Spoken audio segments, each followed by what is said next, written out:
2015年第4題 Part A， 乜嘢叫做 secondary cell？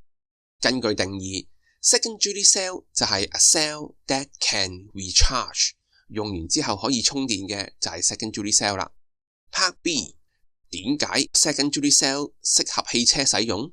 答案好簡單，因為呢一種 cell 可以 produce large current for starting car engine。當汽車發動引擎嘅時候，其實需要一個好大嘅電流㗎。呢一種 sulfuric acid 嘅汽車電池就大派用場啦。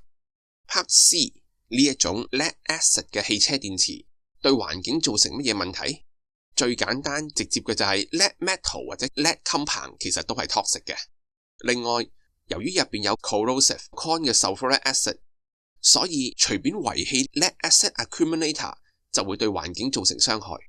D1， 當我哋要將 corn sulfuric acid 去做 dilution 嘅時候，有啲乜嘢需要注意？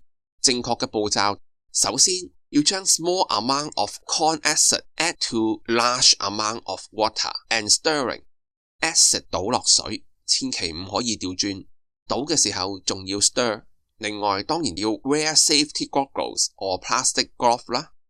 D2， 呢一個 acid 嘅 molarity 係幾多？題目俾咗2.48 gram， 將佢轉成 mol 先，係 0.0253 mol。